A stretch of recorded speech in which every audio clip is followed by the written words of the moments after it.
Skip Roth moved his artist's soul to McDowell County and found his medium right there on the side of the mountain he lived on.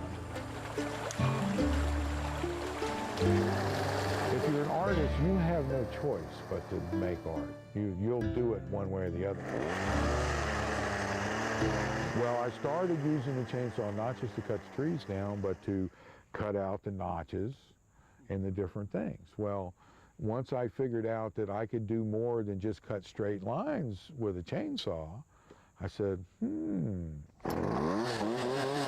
So he cut crooked lines into the blocks of wood around his home, and some of his stuff began to make it into local shops. Eventually, word got out to the big home improvement chains. Home Depot used to hire me when them and Lowe's would open up across the street from each other. They would hire me just because they would have a better carver than what Lowe's had. And the national media picked up on it too. This is an article from People magazine. Skip Roth turned his little hobby of carving with a chainsaw into a vocation. Roth was making pretty good money doing that too. And then one day, on one of his older child's 21st birthdays, they went to the top of the mountain here to celebrate. And after a couple of beers, that child admitted what Roth had suspected for so long, that the neighbor that lived just over this way had been molesting that child since before they were a teenager.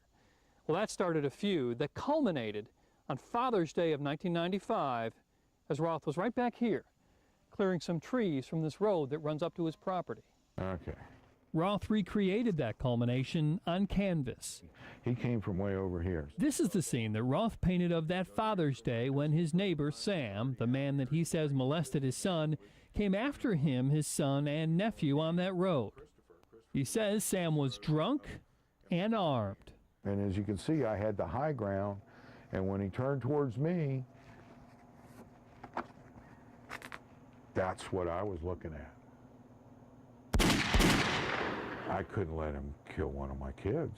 I mean, I just couldn't do it. Skip's shots went through Sam's arms, paralyzing them and preventing Sam from shooting back. Those wounds killed Sam on the scene. Even if I won the gunfight, he was going to successfully destroy my life because of who he was related to in the county. And after a trial at the McDowell County Courthouse, Skip Roth was sentenced to 12 years and sent to Central Prison in Raleigh. He dove deep into his art with paints and brushes he was able to buy in the prison, making friends by doing portraits for the other inmates. And he never stopped pursuing his freedom. Let's see. Roth appealed his second-degree murder conviction and won his freedom in a legal system that he saw as conspiring against him, something this prison portrait shows. After serving 3 years, he was a free man. See if we get you some ears. But not a quiet one.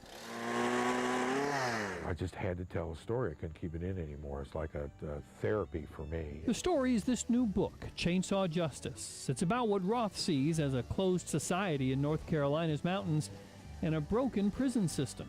The cover art comes from this sculpture that Roth made.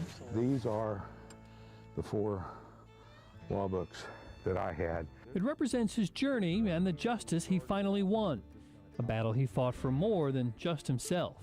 They can't take my America and do this with it. They just can't. In McDowell County. I just don't sweat the small stuff anymore. Bob Buckley. I mean, I just don't. Fox 8 News.